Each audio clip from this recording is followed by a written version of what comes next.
안녕하세요. 거북이의 별색부록의 거북이입니다.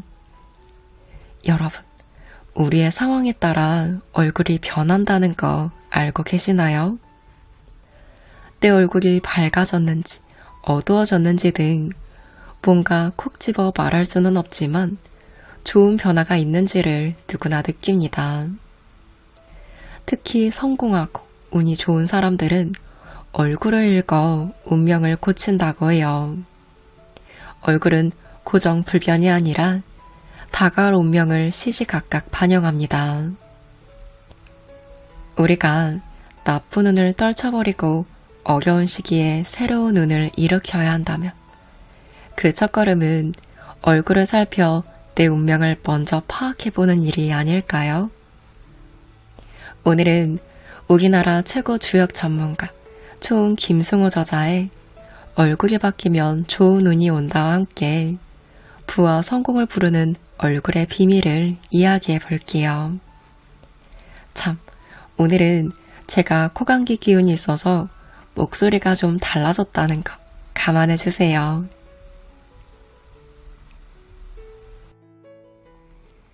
장자에 이런 얘기가 나옵니다. 목수가 산에서 나무를 하나 발견했어요. 못생기기 그지없는 나무였습니다. 비틀어지고 가늘어져서 목재로 쓸 수도 없고 땔감으로 쓰기에도 적당치 않았습니다. 목수는 속으로 생각했어요. 이 나무는 어디에도 쓸모가 없군. 참으로 못난 놈이야. 목수가 잠시 쉬고 있었는데 갑자기 산신령이 나타났습니다. 산신령이 말합니다. 이 나무가 오랫동안 살아남게 된 것은 오로지 그 형상 때문이다. 만약 굵고 반듯했다면 벌써 베어져 목재로 쓰이지 않았겠느냐. 목수는 큰 깨달음을 얻었습니다. 나무도 생긴 모양에 따라 운명이 정해지는 것처럼 사물은 형상에 따라 미래가 달라집니다. 사물이 형상에 따라 미래가 달라지듯이 인간도 얼굴에 따라 운명이 보입니다. 우리의 얼굴은 무엇으로 구성되죠? 일단 눈, 코, 입, 귀 등 4가지 요소가 중심이 됩니다. 이 4가지가 얼굴의 지도를 만들어요. 얼굴에는 다양한 근육이 있는데요. 이것을 밀고 당기면서 표정을 만듭니다. 물론 얼굴의 근육은 생리적으로 외부 상황에 따라 적절히 대응하고 어떤 순간에는 마음이 반영됩니다. 표정은 저절로 지어지기도 하지만 일부러 의도해서 지을 수도 있는데요. 어쨌건 이 모든 현상은 얼굴의 역사를 만들고 얼굴의 흔적을 남깁니다. 예를 들어 평상시에 많이 웃고 살아온 사람은 얼굴에 웃음의 기운이 서려 있어요.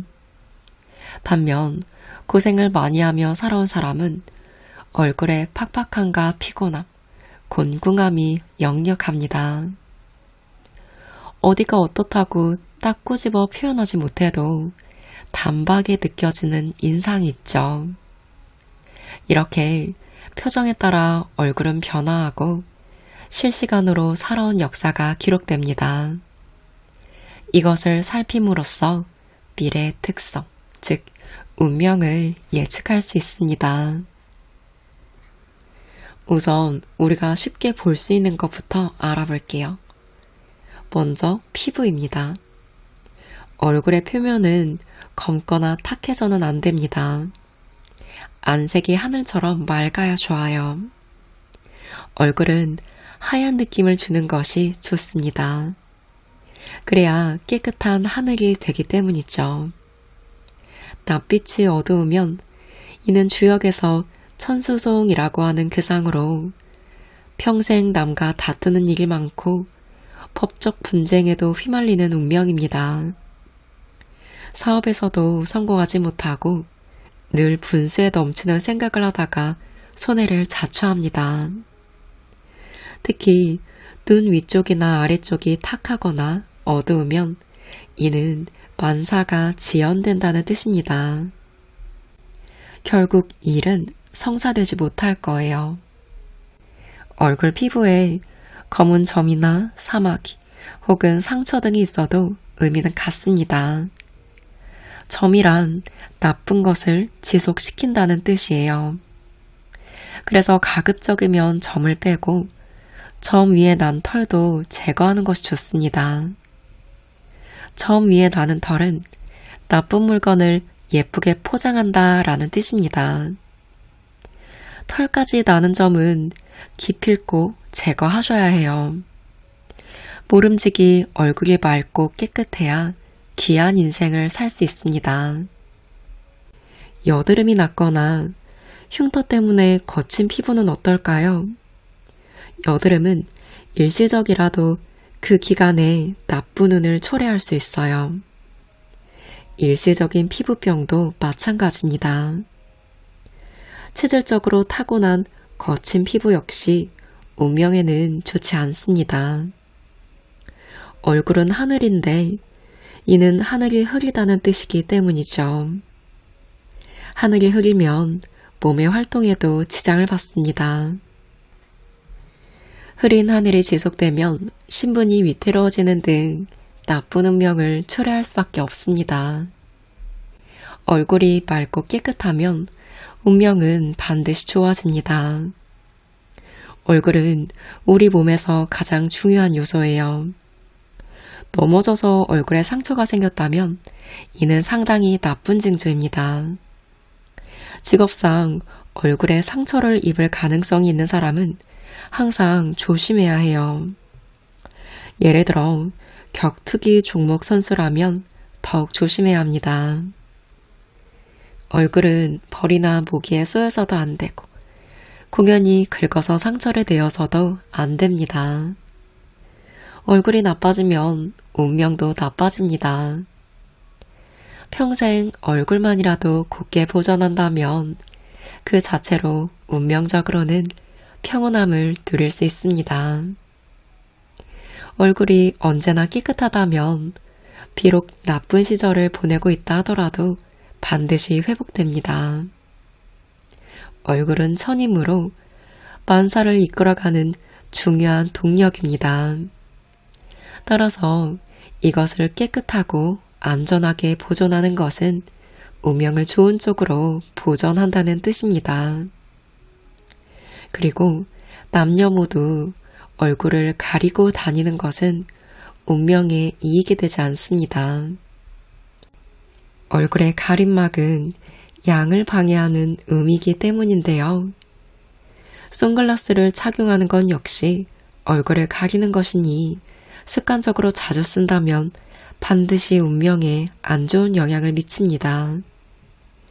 얼굴을 가리면 천이 가려지는 것이므로 사업이 궤도에 오르지 못하고 인간관계도 껍데기만 남거나 외톨이가 될 수 있습니다. 마스크도 특별한 이유가 없다면 최소한으로 사용하는 것이 좋습니다. 얼굴에 무엇인가 존재한다면 이것이 일시적이든 영구적이든 좋을 리가 없어요. 얼굴에 점이 너무 많으면 신속하게 제거하는 편이 좋습니다. 운명은 나도 모르는 사이에 발생하지만 인간은 그것을 극복할 능력을 가지고 있습니다. 운명 개선은 평소 노력으로 얼마든지 가능해요. 하지만 먼저 운명이 나빠지지 않도록 하는 것부터 관심을 가지고 살펴야 합니다. 예를 들어 피로 때문에 얼굴이 일시적으로 붓는다거나 지나치게 많이 먹어서 얼굴에 살이 오르는 것 등은 운명의 나쁜 단서를 제공하는 것입니다. 사소한 생활 습관에서부터 얼굴에 나쁜 변화가 생기지 않도록 각별히 신경 써야 합니다. 이번에는 천의 영역인 이마를 볼게요. 이마가 아주 좁으면 활동력이 저하됩니다. 그래서 이마가 좁으면 속이 좁다라는 표현도 있죠. 속이 좁다는 것은 이해심이 부족하고 아량이 없으며 스케일이 작아 째째하다는 뜻입니다. 이런 사람이라면 사업을 벌이는 것보다는 변화가 적고 안정적인 직업이 적당합니다. 공무원 같은 직업도 좋아요. 사업은 남과 자주 다퉈 크게 키우기 힘들 수 있습니다. 안정적이라는 장점도 있겠지만 큰 야망과 포부를 가졌다면 아무래도 답답합니다.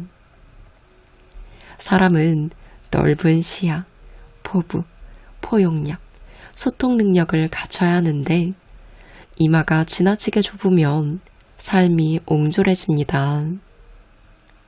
명예나 위세를 떨치기보단 보통 사람으로 소박하게 살기를 바랄 거예요. 하지만 이는 이마가 아주 좁아 거의 없다시피 한 경우를 말하는 것입니다. 보통 사람 기준으로는 이마가 조금 좁다고 해서 너무 염려하실 필요는 없어요. 그저 이마는 다소 넓은 것이 좋다는 정도로 이해해 두시면 좋겠습니다. 다음은 지혜 영역을 볼게요. 이는 턱과 인중인데요.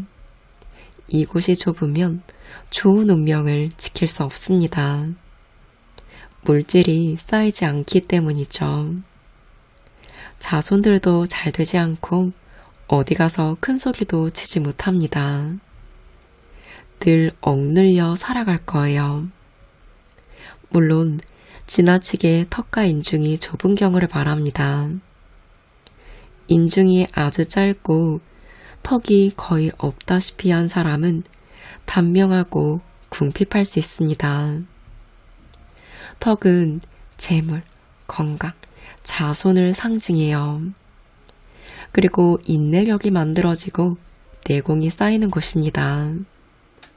그러니 이곳이 좁다면 신체적으로는 면역력도 약해질 것이고 건강이 좋지 않으니 운명도 크게 발전하지 못합니다. 턱과 인중이 넓다면 이와 반대라고 생각하시면 돼요. 인중은 지중천이므로 이곳이 넓으면 오래 살고 사업도 제법 성취할 수 있습니다. 인중은 그 사람의 물질을 관장하는 곳이기 때문이죠.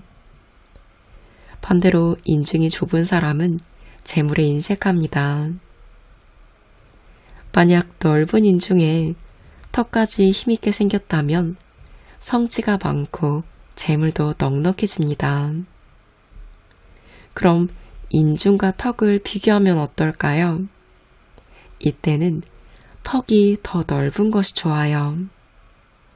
턱은 지중치이므로 재물운, 자식운, 배우자운 등 물질적인 운명을 관장합니다. 인생에서 물질적인 풍요는 매우 중요하죠. 또 턱이 넓으면 웬만한 병은 쉽게 낫습니다. 이제 코와 눈 사이를 볼게요. 코의 위쪽이고 눈의 아래쪽입니다. 이곳은 인내 지역이어서 매우 중요한데요. 인생의 모든 경영이 여기서 시작됩니다. 인내 지역은 음양의 조화를 뜻하므로 이곳이 지나치게 좁으면 사람과 교류가 이루어지지 않고 성공할 수 없습니다. 그래서 이곳은 천진 삼재 중에 가장 중요해요. 천은 정의감, 총명함 같은 정신적인 면을 뜻하고 지는 재물이라면 이는 외교력입니다. 외교력, 즉 인간관계는 스스로 운명을 개척할 때 가장 중요한 요소로 작용합니다. 사물은 천에서 시작하고 지에서 성장하고 인에서 완결됩니다. 인의 지역이 발달해 있지 않으면 인생의 행복은 없다고 봐야 합니다. 눈과 코 사이가 넓고 맑고 깨끗하면 반드시 좋은 운명이 발생하고 튼튼하게 유지됩니다. 마지막으로 양쪽 뺨이 있어요. 뺨은 턱에서 이마까지 측면을 관통하는데 이곳에서 운명의 다양성이 만들어집니다. 이곳은 얼굴의 바깥쪽, 즉 양의 지역이므로 이곳이 깨끗하고 맑고 넓으면 만사형통합니다. 사람의 얼굴에 존재하는 많은 단점이 보강되는 곳이기도 하죠. 얼굴은 안쪽과 바깥쪽으로 나눌 수 있는데 눈, 코, 입이 있는 가운데 부분이 음의 영역이고 중앙에서 멀리 있는 뺨은 양의 영역입니다. 양은 발산하고 음은 수렴합니다. 양은 바깥으로 퍼지고 음은 안으로 지키는 성질이 있어요. 인생이 대단히 성공하려면 양의 영역이 잘 생겨야 합니다. 재벌, 정치가, 유명인 등은 이곳이 잘 발달해 있어요. 얼굴의 가운데 부분, 즉 음의 영역이 성공의 필수 조건이라면 양뺨, 즉 양의 영역은 충분 조건입니다. 뺨은 남에게 보이는 곳이고 가운데는 간직하는 곳입니다. 뺨이 넓고 환하면 좋지만 지나치게 통통한 경우에는 운명에 그다지 좋지 않습니다. 흔히 눈은 마음의 창이라고 하죠. 그만큼 눈은 마음이 잘 드러나는 곳입니다. 얼굴 전체에서도 감정이나 생각 등이 나타나지만 그 중에서도 눈은 특히 더 즉각적이고 자세하게 내면을 비춥니다. 우리는 상대방의 눈을 보고 그의 내면에서 일어나는 일들을 짐작할 수 있죠. 형사는 용의자의 눈을 보고 범인인지 아닌지를 파악하고 선생님은 학생들의 눈을 보고 얼마나 수업에 집중하는지 알 수 있습니다. 부모는 자녀의 눈동자에서 거짓말을 잡아내고 연인은 상대의 눈빛에서 진실로 자신을 사랑하는지 아닌지를 감지하죠. 이렇듯 눈에는 그 사람의 마음이 정확히 투사됩니다. 그럼 눈에는 어떤 뜻이 담겨 있을까요? 가장 먼저 보이는 것은 눈의 태도입니다. 눈을 어떻게 움직이는가를 천천히 살피고 깊은 뜻을 생각해 보면 감정 상태나 성품을 짐작할 수 있습니다. 화났는지 슬픈지 공포에 질렸는지 즐거운지 만족스러운지 말이죠. 그리고 성격이 오만한지 친절한지 다정한지도 알 수 있습니다. 전문가가 아니더라도 본능적으로 알지요. 눈을 통해 상대방에 대해 간파하는 것은 어린아이도 할 수 있습니다. 그리고 대개 남성보다는 여성이 더 뛰어나요. 물론 인생에 연륜이 쌓인 사람일수록 눈에 대해 더 많이 압니다. 화가 나 있는 눈은 주역에서 우레에 해당합니다. 이런 눈은 소갈머리가 좁아서 남을 공격하거나 오해하기 십상입니다. 그래서 운명이 쉽게 정착하지 못하고 사고를 끌어당겨요. 당장 고치지 않으면 내일이라도 바로 불운이 눈앞에 도래할 수 있습니다. 서둘러 눈의 태도를 바꿔야 해요. 눈의 태도는 매 순간의 마음을 반영합니다. 반대로 늘 웃는 것처럼 보이는 눈도 있어요. 웃음기가 가득한 눈으로 주변에 웃을 일이 없어도 공연히 웃는 것처럼 보입니다. 웃는 인상이 좋은 것이 아니냐고 묻는 사람도 있지만 의외로 이것은 흉한 관상입니다. 방황하는 인생을 살 것이고 이래서 큰 성과를 내지 못할 수 있어요. 남에게 진심을 얻기 힘들고 정신력이 약해서 쉽게 좌절합니다. 운명의 그릇도 좁아지지요. 웃음이란 그 자체가 바람이기 때문에 아무 때나 실실 웃지 않도록 자제력을 길러야 합니다. 친절한 눈을 갖지 말라는 뜻이 아니에요. 친절함에는 당연히 미소가 동반되지만 그 미소 역시 절도가 있어야 하는 법입니다. 아무렇게나 흘리지 않는 단정한 웃음이 있어야 좋은 뜻이 됩니다. 또 유난히 바삐 움직이는 눈이 있어요. 무엇인가 끊임없이 살피는 것인데 이건 역시 아주 나쁩니다. 도둑, 사기꾼, 비양심적인 사람의 눈이죠. 이런 눈은 당연히 나쁜 운명을 초래합니다. 좋은 운명이란 그저 주사위를 던져서 나오는 것이 아닙니다.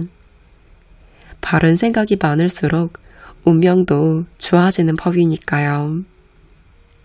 남을 비웃거나 깔보는 눈, 불성실하거나 집중하지 않는 눈은 총체적으로 싹수가 없는 눈이고 이런 눈은 운명이 산산조각 난다는 의미입니다.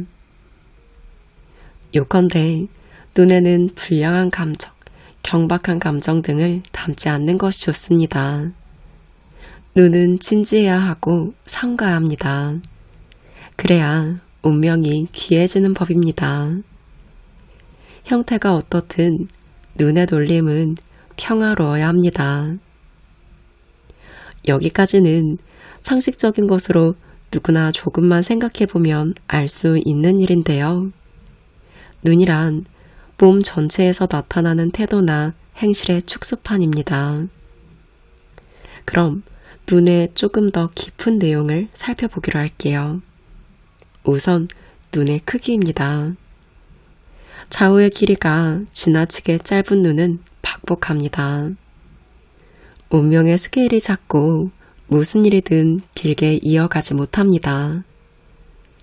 눈은 좌우 눈동자 아래쪽으로 선을 내렸을 때 입의 양끝보다 약간만 바깥에 있는 것을 최상으로 봅니다. 이는 총명하고 권력을 끌어안을 능력이 있다는 뜻입니다. 권력이란 관직만을 뜻하는 것이 아니라 기업의 대표, 높은 직책 등도 포함합니다. 그리고 사업도 크게 키울 수 있죠. 눈 사이가 너무 좁으면 인생이 옹졸해집니다. 큰일을 하기보다는 평생 소시민으로 살아갈 운명입니다. 그리고 운명에 문제가 발생했을 때 벗어나는데 애를 먹죠.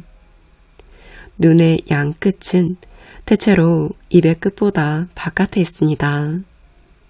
하지만 눈의 안쪽, 즉 눈과 눈 사이 공간이 너무 넓으면 안 됩니다. 이는 마지막이 안 좋습니다. 눈의 좌우 길이는 운명의 넓이와 비례합니다. 운명은 일단 넓어야 그 안에 많은 것을 담을 수 있어요. 하지만 눈의 좌우가 길다고 무조건 좋다는 뜻은 아닙니다. 어느 정도여야 해요. 좋은 관상의 제1조건은 얼굴에 있는 생리기관이 지나치게 크거나 작아서는 안 된다는 것입니다. 크기에는 일정한 범위가 있는데 그 안에서의 길이가 적당해야 한다는 의미죠. 긴 눈이 좋다고 해서 관자놀이까지 가서는 안 될 일입니다. 눈 주위는 피부병도 조심하고 심하게 긁어서도 안 됩니다. 이곳에 주름이 지나치게 많아도 운명에 해가 될 수 있어요. 눈 아래에서 코까지의 공간을 천중이인이라고 부르는데요. 천중인의 공간이 맑으면 그 자체만으로 좋은 운명이 전개됩니다. 쾌청한 운명인 것이죠. 그 중에서도 바로 눈 아래 부분은 주역의 괴상으로 연못에 해당합니다. 눈 아래 부분은 눈꺼풀에 비해 약간 두텁고 힘이 있어야 좋습니다. 이에 비해 눈꺼풀은 바람에 해당되므로 얇은 것이 좋아요. 눈꺼풀이 너무 넓거나 두꺼우면 매우 안 좋습니다. 괴상으로 지와 명의인데 이는 밝음이 사라지고 암흑 세상이 온다는 뜻입니다. 흉한 운명이죠. 눈꺼풀이 너무 두꺼워서 움직임이 둔하거나 눈을 크게 못하는 경우도 역시 좋지 않은 관상입니다. 이것은 괴상으로 뇌아풍인데요.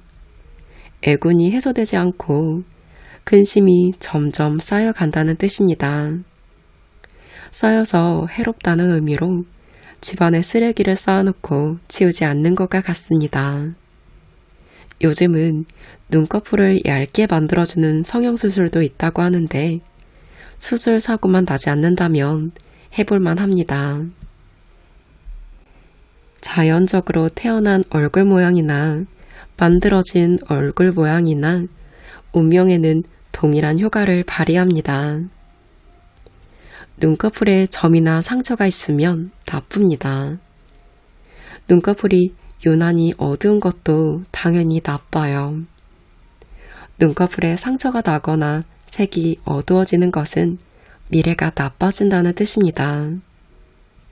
또한 눈의 바로 아래쪽에 흉터나 점 등이 생겼다면 이는 과거의 업적이 사라진다는 뜻입니다.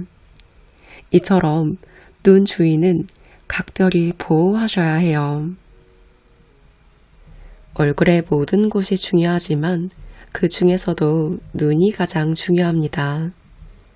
눈의 모양은 빠른 속도로 운명을 유도하기 때문인데요. 눈은 천, 즉 하늘인 얼굴 중에서도 양, 태양이기 때문에 모든 것이 급속하게 이루어집니다. 인생에는 좋은 일도 있고 나쁜 일도 있지만 시간이 지나면 대부분은 저절로 해소됩니다. 하지만 어떤 일이 오랫동안 나를 괴롭힌다면 다른 일에도 지장이 생길 수밖에 없죠. 이런 운명이 닥치면 감옥에 가거나 몸의 병이 낫지 않고 후유증이 남을 수 있습니다. 주변에 원한이 생기고 자손들에게 나쁜 일이 생기기도 하죠. 돈을 벌지 못하는데 빚이 쌓이는 형상입니다. 이런 운명은 벗어나기가 쉽지 않아요. 하지만 먼 곳으로의 이사나 여행 등으로 풀 수 있습니다. 한 곳에 오래 있으면 새로움이 없어지고 운명이 고착될 수 있습니다. 사는 곳을 바꾸면 새로운 마음이 생기고 이로써 운명도 바뀌는 법입니다. 다만 고향 땅에 있는 집이라면 함부로 팔아서는 안 되고 대신 증축하면 좋습니다. 사람의 마음이 고정되거나 단점이 생기는 이유는 생활 패턴 때문인데 이것은 주로 사는 장소에서 발생합니다. 눈꺼풀이 무겁고 둔한 것은 운명에 짐이 많다는 뜻인데요. 이것을 풀려면 가급적 많이 돌아다니고 짐을 줄여야 합니다. 성격도 외향적으로 바꾸고 매사에 대범하게 처신하는 것이 이롭습니다. 무엇보다도 눈꺼풀에 문제가 있으면 빨리 해결하는 게 좋습니다. 오래 방치했다가 눈꺼풀의 놀림이 더 불편해지면 분명 나쁜 운명을 끌어들입니다. 쌍꺼풀 수술은 그로 인해 눈이 커 보이거나 더 잘 떠진다면 매우 좋습니다. 눈꺼풀을 가볍게 만든 결과이기 때문이죠. 하지만 눈꺼풀을 수술하고 나서 눈을 뜨기가 불편하거나 눈의 모양이 둔해 보이면 좋지 않습니다. 따라서 쌍꺼풀 수술은 섬세하게 하셔야 해요. 눈꺼풀의 크기를 큼직하게 만드는 것은 매우 위험합니다. 쌍꺼풀 수술을 해야 하는지 말아야 하는지 묻는다면 필자는 보통 안 하는 것이 좋다고 말합니다. 하지만 심미적인 목적이라면 20, 30대보다는 40, 50대에 하는 것이 더 좋습니다. 아주 젊은 때는 눈의 변화가 아직 진행 중일 테니 좀 더 두고 보자는 뜻이죠.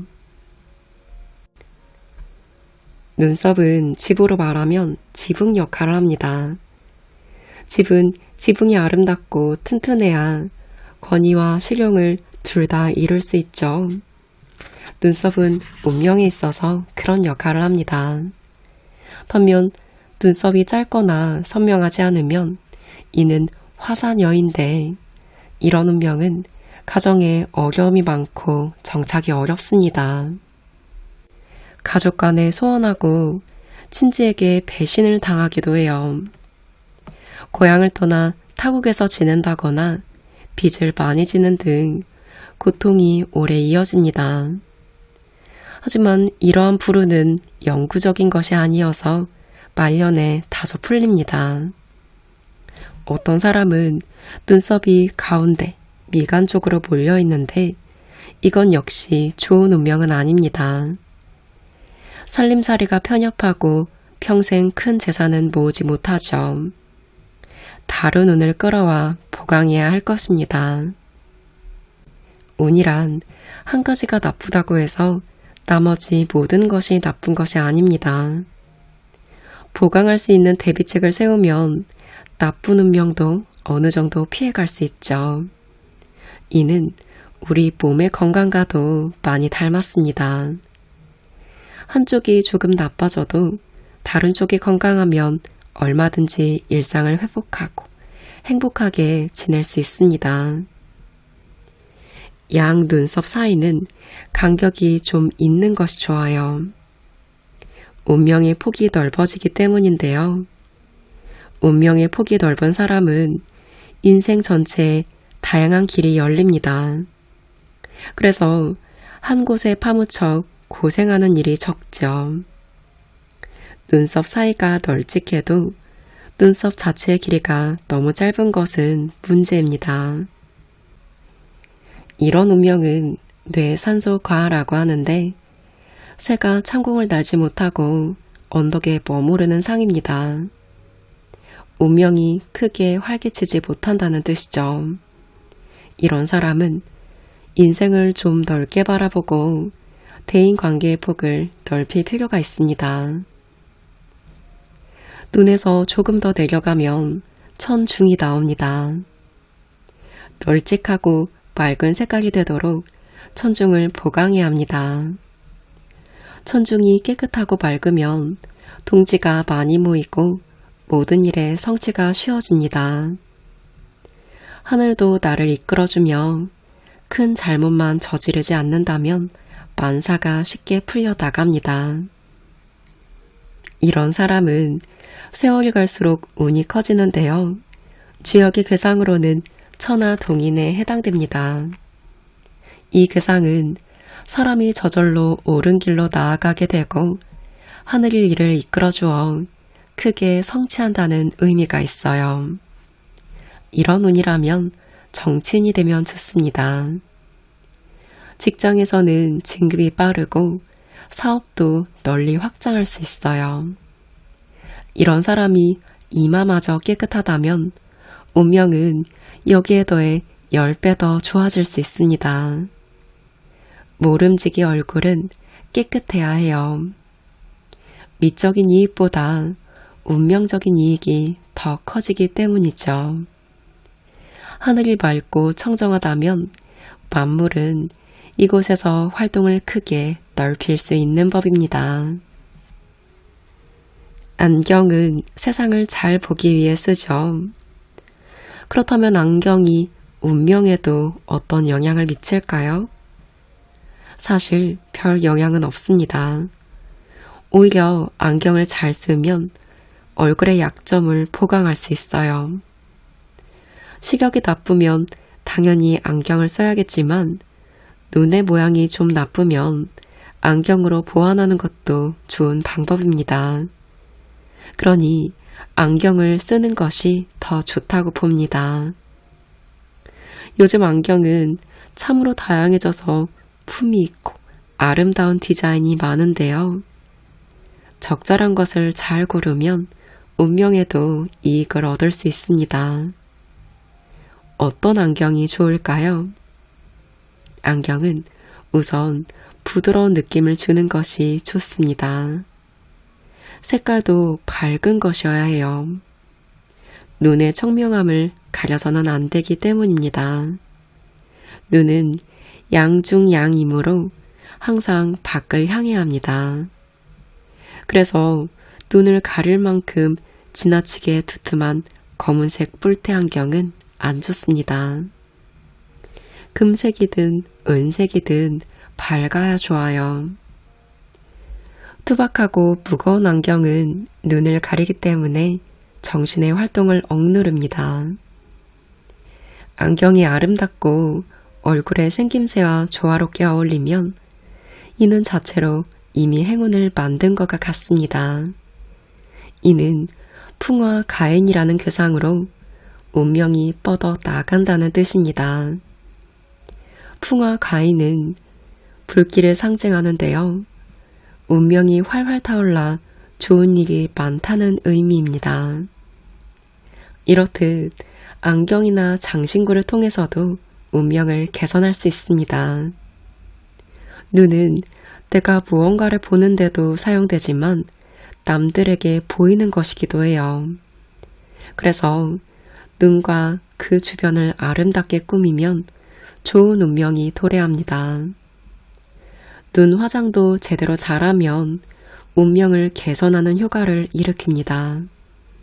이른바 꾸며서 좋으면 거기에 좋은 운명도 따르는 법입니다.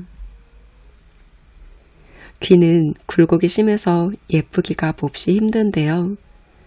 코나 뺨처럼 표면이 깨끗하지도 않고 뒷모습과 앞모습이 다 보입니다. 어쨌든 어려운 모양이어서 신이 귀를 창조할 때 가장 애를 먹었다라는 우스갯소리도 있습니다. 아름다우면서도 좋은 운명을 유도하는 귀의 모양은 어떤 모양일까요? 먼저 귀의 크기를 볼게요. 위에서 아래까지의 크기를 보고 귀가 크거나 작다고 봅니다. 귓구멍에서 수평선을 그으면 눈을 지나가는데 그것이 평균적인 귀의 높이입니다. 귓바퀴, 즉 귀의 맨 왼쪽에서 수평선을 그으면 윗 눈썹에 이르는데 높이에서 큰 차이가 나지 않으면 일단 무난한 운명입니다. 무난하다는 것은 귀 때문에 운명이 나빠질 일은 없다는 뜻이에요.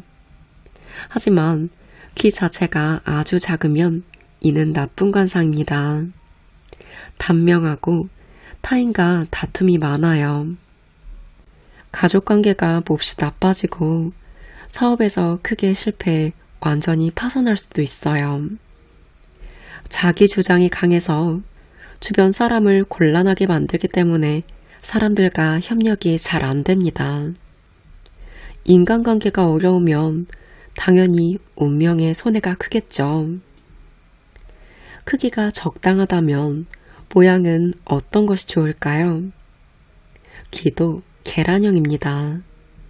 사람은 수직적 존재이고 귀의 모양 역시 대체로 세로로 길어요. 인체의 각 기관은 몸 전체와 연동되기 때문에 귀도 세로로 긴 것이 자연스럽고 좋습니다.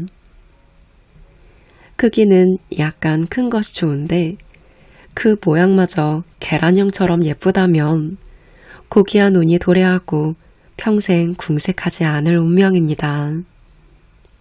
귀의 뿌리, 즉 귀의 아랫부분, 귓볼은 약간 넓어야 합니다. 이는 가정운에 해당되는데요. 너무 빈약하면 인간관계가 나빠집니다. 하지만 약간 좁은 정도라면 운명에 나쁜 영향을 미치진 않을 거예요. 이것은 색깔도 중요해서 하얗고 아름다운 모양이면 재산을 많이 모으고 명예도 높아집니다. 여기서 잠깐 귀걸이에 대해 이야기해 볼게요. 운명에 큰 영향을 미치는 조건이기 때문인데요. 결론적으로 말하면 여성의 경우 귀걸이를 하는 것이 아주 좋습니다. 그리고 길이가 긴 것이 좋아요. 귀에 딱 붙어 있으면 하나 많아 있거나 오히려 나쁩니다. 귀걸이가 귀볼 한가운데 달라붙어 있으면 이는 귀에 사마귀가 있는 것과 같아서 나쁠 수 있어요. 귀걸이의 목적은 얼굴을 더 예뻐 보이게 하는 것입니다. 길게 늘어지는 화려하고 큼직한 귀걸이가 제 역할을 할 수 있어요. 이러한 귀걸이는 애군을 방지하고 좋은 가정을 이루게 해줍니다. 비혼자라 해도 주위에 친구가 많고 주변 사람으로부터 사랑을 받죠. 필자는 귀가 아주 훌륭하게 생긴 사람에게도 반드시 귀걸이를 하라고 권합니다. 화려한 귀걸이는 주역의 괴상으로 풍화 과인이라서 운명이 불길처럼 일어나고 외로움이 사라진다는 뜻이기 때문입니다. 신이 인간을 만들 때 귀걸이까지 만들어줄 수는 없었기 때문에 인간이 스스로 이것을 만들어 착용했고 그 결과 천지 대자연의 작용을 도왔다는 이야기도 있습니다. 공자 역시 귀걸이를 하지는 않았으나 온몸에 장신구를 두르거나 꾸미기를 좋아했습니다. 세상에 돌아다니는 좋은 기운이 그곳에 머무르기를 바랬기 때문이죠. 귀걸이가 아니더라도 훌륭한 물건을 지니는 것은 운명에 도움을 줍니다. 좋은 구두를 신으면 좋은 곳에 간다라는 속담처럼 잘 갖추어 입은 옷은 좋은 운이 일어나도록 돕습니다. 또 집이 웅장하고 화려하면 거기에 사는 사람의 운명도 그 분위기를 닮아갑니다. 귀는 지나가는 바람 소리를 잡기 위해 존재하는 기관이에요. 그러한 임무를 맡은 귀에 거는 귀걸이는 자연의 기운, 좋은 기운을 잡아주는 장식품입니다. 여성들은 귀걸이를 하기 위해 귓볼에 구멍을 뚫는 경우가 많은데요. 혹자는 몸에 영구적인 상처를 남기는 것은 좋지 않다며 귓볼의 구멍도 나쁘다고 말해요. 하지만 이는 그렇지 않습니다. 귀는 소통이 가장 중요한 곳입니다. 귀의 구멍은 소통에 해당합니다. 이로써 귀가 시원해지고 집중력이 높아집니다. 거기에 장식까지 달면 흩어지는 기운이 모이고 귀의 구멍을 통해 진동이 잘 전달됩니다. 귓불을 뚫는 것은 그 자체로 운명이 이롭습니다. 여성이 품위를 높일 수 있는 장신구 중에 최우선적인 것이 귀걸이입니다. 그래서 먼 옛날에도 귀족 여인들은 귀걸이에 가장 많이 신경을 썼죠. 귀걸이는 권위나 품위를 드러내는 수단일 뿐만 아니라 좋은 운명을 유도하는 힘도 있습니다. 귀가 지나치게 크면 어떨까요? 이는 아주 크다면 흉합니다. 성취하는 바가 적고 공연히 고생을 해요. 물론 귀가 크다는 것은 얼굴과 비교했을 때 너무 크다는 것입니다. 얼굴은 작은데 귀만 크면 운명에 휘둘려 행복하지 못합니다. 귓불이 아예 없는 사람도 있는데 이런 사람은 재산이 모이지 않고 그날그날 사는 것도 힘들 수 있어요. 바람을 잡는다는 것은 행운을 잡는다는 것과 같은 뜻입니다. 그래서 귓불이 넉넉하면 운명이 풍부해지는 법이죠. 귀는 나약한 모습보단 힘찬 모습이 좋아요. 물론 얼굴 전체의 균형을 무너뜨리지 않는 선에서 적당한 크기의 아름다움과 힘찬 모습까지 갖추면 가장 좋죠. 크게 성공하고 매사에 수월하게 살아갈 것입니다. 힘이 있어 보이는 귀는 주역의 괴상으로 지풍승인데 상승을 의미해요. 재산이 늘어나고 신분이 계속 상승하며 앞날의 소망 역시 단계적으로 척척 이뤄 나갑니다. 귀의 관상은 얼굴 전체의 운명 중에서 코만큼 중요합니다. 좀 더 구체적으로 얘기하면 코는 부동산이나 권력, 안정 등의 운명을 만들고 귀는 동산, 사업의 추진력, 발전성을 일으킵니다. 이는 음양의 작용인데 코와 귀만 비교했을 때 코는 음이고 귀는 양입니다. 음이란 주로 천천히 움직이는 것, 권위, 권력, 부동산 등을 일으키고 양은 활동성, 명예, 명성, 적재적소의 행운을 일으킵니다. 그래서 복권에 당첨되는 사람은 대개 귀 관상이 좋습니다. 사람의 목소리는 무척 중요합니다. 정신이 실려있기 때문인데요. 목소리가 깊으면 인생에 성취하는 바가 많고 삶이 편안하며 많은 사람으로부터 사랑받습니다. 명성과 명예를 얻고 평생 맑은 정신, 바른 정신을 유지해 훌륭한 인생을 살 수 있죠. 눈동자에도 마음이 당기지만 목소리는 더욱 심화된 영혼이 당깁니다. 그래서 사람은 목소리만 들어도 그의 깊이를 알 수 있으며 신비와 권위 등을 느낄 수 있습니다. 이 모든 것은 운명에 유리하게 작용합니다. 운명이 나쁜 경우라도 목소리 관상이 좋으면, 즉 깊고 진중한 목소리라면 그것만으로도 인생의 파탄은 일어나지 않을 겁니다. 목소리는 운명을 지키는데 가장 중요한 요소입니다. 그 사람의 됨됨이는 최우선적으로 목소리에서 반영됩니다. 필자는 누군가 마주 앉아 대화를 하면 그의 목소리에 먼저 주목합니다. 몇 분만 이야기해보면 그의 인격과 운명 등을 쉽게 알 수 있기 때문인데요. 목소리로 그의 영혼을 느끼기 때문에 가능한데 이런 능력은 일반인도 누구나 조금만 집중하면 가능합니다. 상대방의 말을 집중해서 깊게 듣는 연습을 하다 보면 그의 됨됨이, 진실성, 대화 내용의 수준 등을 정밀하게 이해할 수 있습니다. 사업 때문에 누군가를 만났다면 사업의 내용도 중요하겠지만 그 사람 자체를 아는 것이 더 중요합니다. 사람이 깊이가 없으면 실패가 작고 남을 배신하기도 합니다. 특히 사업 파트너를 정할 때는 이 점을 최우선으로 점검해야 해요.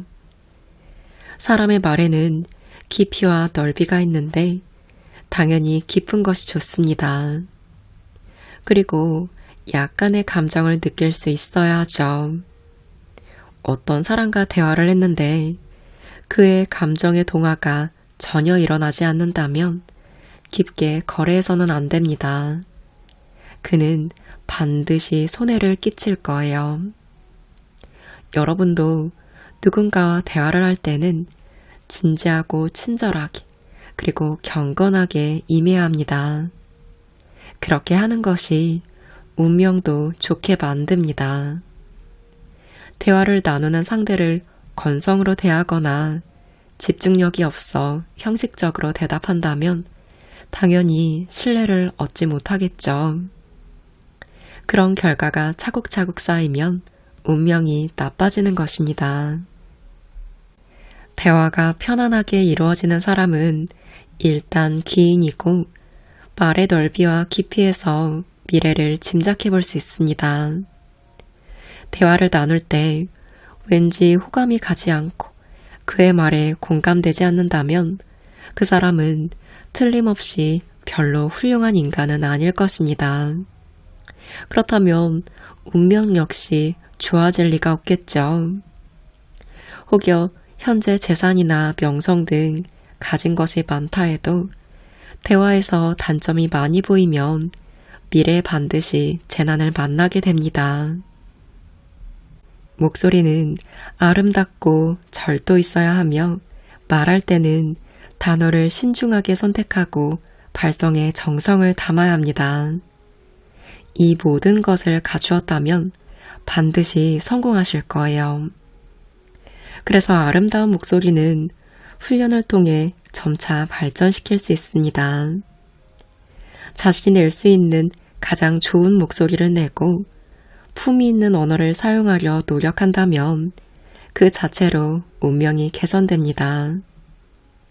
현재 좋은 운명 속에서 무탈하게 지내는 사람도 이런 부분에서 신경 쓰며 더 좋아지기 위해 끊임없이 노력합니다. 당연히 그런 사람에게는 더 좋은 운명이 더 빨리 찾아오겠죠. 목소리는 상대방이 잘 들을 수 있도록 또렷하게 내야 합니다.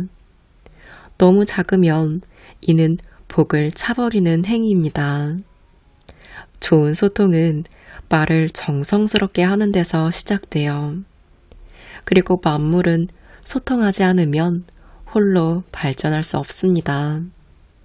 운명이란 사람과 소통하고 하늘과 소통하고 자기 자신과 잘 소통할 때 좋은 방향으로 개발됩니다. 목소리가 필요 이상으로 너무 큰 사람도 있어요. 이건 역시 나쁜 습관인데 상대방은 입을 다물고 자기 말에만 집중하라는 뜻입니다. 이런 사람은 평생 고독해지고 치매도 일찍 찾아옵니다. 목소리는 너무 작아도 문제지만 너무 커서도 안 됩니다. 목소리를 일부러 너무 크게 내는 사람은 이기적이기 때문에 운명도 가난해집니다. 이루는 것이 적고 째째하게 살아간다는 뜻이죠. 자기 분수도 모르는 사람, 그저 별 볼 일 없는 사람이라는 의미입니다. 어쨌든 남성이든 여성이든 입이 무거워야 합니다. 말을 많이 하면 속마음이 드러나 신비감이 사라지고 아름다움을 해칩니다. 말이 많으면 운명의 기력을 낭비하게 되어 정작 중요한 순간에 운명이 힘을 발휘하지 못하게 됩니다. 말은 참 어렵죠. 말이 많은 사람은 입이 근질거린다 라는 표현도 하는데 이는 마음이 가볍다는 의미일 거예요. 자연스럽지 않을 정도로 말을 꾸며내거나 과장하는 행동은 그릇이 깨진다는 뜻입니다. 오래 쌓아온 공이 하루아침에 사라질 수 있어요. 과장하는 습관은 거짓말보다 나쁩니다. 말하면서 공연히 잘난 척하는 사람도 있는데 이런 사람은 운명적으로 신분이 낮아집니다. 말은 항상 삼가셔야 해요. 말하는 방식만 고쳐도 나쁜 운명의 90%는 개선됩니다. 필자는 절벽에 선 듯 살얼음 밟듯 살라고 강조하고 싶습니다. 그만큼 매사를 신중히 하라는 뜻이죠. 물론 말도 신중해야 합니다. 말이 신중하지 못하면 마음도 신중하지 못합니다. 그래서 공자는 이렇게 말했어요. 오랑캐 나라에 가서도 예의를 지키면 안전할 수 있다. 예의가 가장 많이 담겨 있는 것이 말입니다. 예의 없는 사람은 하늘을 무시하는 것과 같아서 결코 좋은 운명을 기대할 수 없습니다. 먼저 자기 자신의 운명에 관심을 가지고 가까운 사람의 운명에 대해 연구해 보세요. 운명이란 관심을 갖는 것 자체만으로도 많은 이익을 얻을 수 있습니다. 겸손도 배우고 조심성, 경건함, 반성하는 자세를 가질 수 있죠. 또 자신의 지나간 역사를 돌아보며 앞날을 추측할 수도 있습니다. 운명이란 전문적인 공부도 필요하겠지만 나름대로 관심을 가지다 보면 어느덧 깨달음을 얻기도 합니다. 거기에 이론을 접목하면 운명 감정은 더욱더 정교해지고 깊어지실 거예요. 필자를 예로 들어볼게요. 필자는 40년간 계속되는 불운을 겪었습니다. 조금도 좋았던 시절이 없었고 고난의 연속일 뿐이었어요. 이를 돌아보면서 아군의 원인을 생각해 보았습니다. 물론 태어나기도 전에 잠재된 운명도 있겠지만 우선 이번 생에서 발생한 운명의 원인을 알아보고자 했어요. 많은 원인을 발견했습니다. 그저 단점이란 것을 모조리 찾아낸 것 뿐이죠. 오만, 경솔, 독선 등 단점이 무수히 많았습니다. 모든 것 때문에 운명이 나빠졌다고 단정할 수는 없지만 단점을 고치면 운명도 나아지리라는 믿음을 가지고 열심히 실천했습니다. 그리고 나의 얼굴을 남의 얼굴과 비교해 살펴보기도 했죠. 이렇게 자신의 단점을 많이 발견할수록 운명은 더 크게 발전할 수 있습니다. 아직 고치지 못했어도 좋아요. 자신의 단점을 알고 이것을 고쳐야겠다는 생각을 갖는 것만으로도 운명이 바뀌기 시작합니다. 이 모든 것을 가능케 하기 위해서는 관찰력을 기르고 보는 연습을 해봐야 합니다. 운명이란 것이 있구나 라는 생각만으로도 좋아집니다. 마찬가지로 마음이든 얼굴이든 관찰을 좀 해봐야겠다라는 생각만으로도 이미 운명이 재창조되기 시작합니다. 참고로 필자의 관상은 썩 좋은 편이 아니었지만 이 특징들을 알게 됨으로써 부안책을 강구할 수 있었습니다. 대부분의 사람은 운은 정해진 것이니 어쩔 수 없다고 말합니다.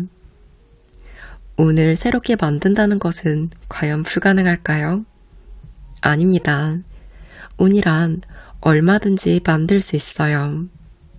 그런데 착하게 살고 열심히 일만 해서는 안 됩니다. 운을 개선하기 위한 행동을 직접 실천해야 하죠.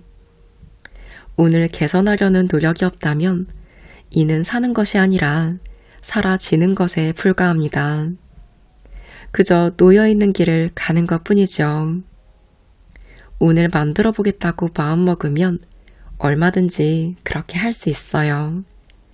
게으름, 패배주의, 수동적이고 소극적인 태도는 인간답지 않습니다. 주어진 대로 사는 동물과 무엇이 다른가요? 인간은 운명마저 바꿔가면서 살 수 있는 존재입니다. 그럼 어떻게 하면 운명을 좋은 방향으로 바꿀 수 있을까요? 먼저 운을 고쳐야겠다고 생각하면 세상은 순식간에 달라집니다. 이런 짓을 하면 운이 좋아질까? 나빠질까? 이 질문을 기준으로 삼고 살아보세요. 차츰 깨달음이 오실 거예요. 가령 쓰레기를 몰래 버리는 행위를 계속하면 운이 좋아질까요? 스스로 판단해 볼 일입니다. 겸손하고 친절하고 명랑하고 주위 사람들을 자주 돕고 헌신적이면 하늘이 좋아할까요? 싫어할까요? 사기치고 도둑질을 일삼는데도 들키지 않으면 이는 운이 좋은 것일까요? 아무렇게나 막 살아도 운이 좋아질까요? 스스로에게 묻고 답해보세요. 운을 개선하는 최고의 방법은 운을 좋게 하는 짓을 찾아서 하는 것입니다. 스스로 생각하면 다 알 수 있는 것들이죠. 우리는 태어날 때부터 이미 인간이 해야 할 일과 해서는 안 될 일을 어느 정도 압니다. 거짓말을 자주 하면 운이 좋아질까요? 남의 권리를 슬쩍 뺏는다면, 번번이 약속을 어기면 누구나 답을 압니다. 단지 생각해보지 않아서 스스로 모른다고 믿는 것뿐이죠. 누구나 운명을 좋게 만드는 방법을 이미 알고 있습니다. 운명을 개선한다는 것은 어떤 특정한 한 가닥을 좋게 만든다는 뜻이 아니에요.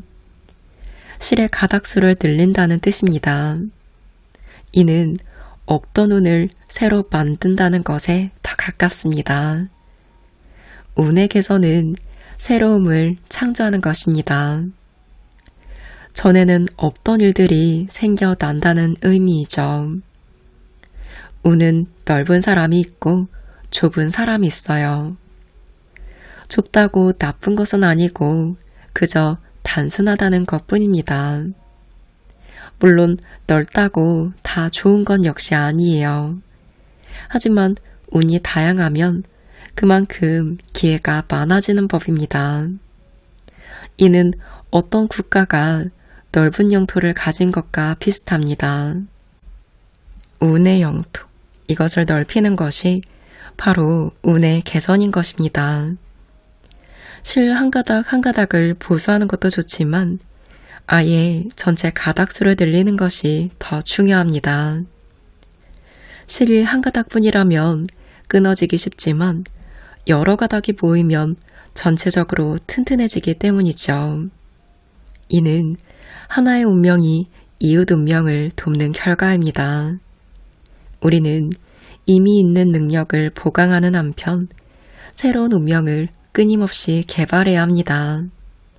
그래야 운명이 넓어지면서 총체적인 개선이 이루어집니다. 운명은 서로 돕는다는 것을 절대 잊어서는 안 됩니다. 예를 들어 볼게요. 사람은 몸이 건강할 때 사업도 잘 돼요. 왕성하게 일할 수 있기 때문이죠.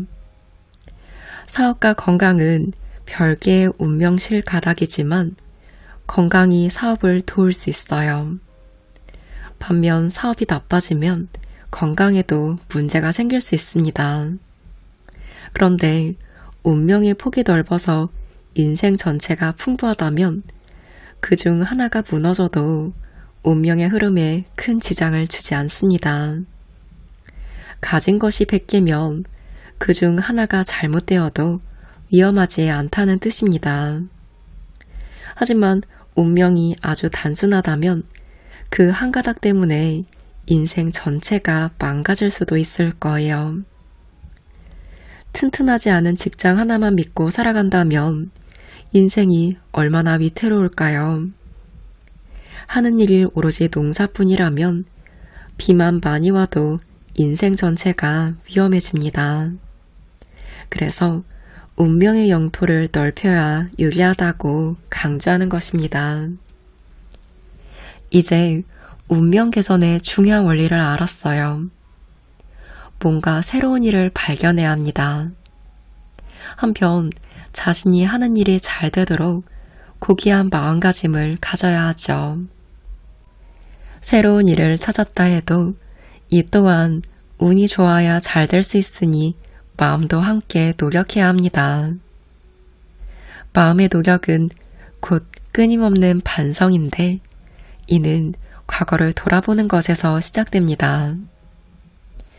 나는 과거에 어떻게 살았나? 그래서 좋았나? 만족하지 못했다면 운명을 탓하지 말고 새로운 운명을 만드세요. 안 하던 짓도 열심히 해보고 주위 사람한테 베풀고 모르던 것을 배우고 나쁜 습관을 고치고 장점이 없으면 만들고 뭔가 끊임없이 실천해 보세요. 그저 언젠가는 운이 좋아지겠지 하는 나태한 마음은 오히려 벌을 받을 짓입니다. 씨앗을 심지 않은 논밭에서 곡식이 난리 없죠. 운명 역시 노력 없이는 절대 좋아질 수 없습니다. 견문을 넓히고 마음을 대범하게 고쳐야 해요. 길고 긴 인생에 아직 시간이 많습니다. 평소 자신의 모습을 잘 관찰하고 새로운 일에 도전해 보세요.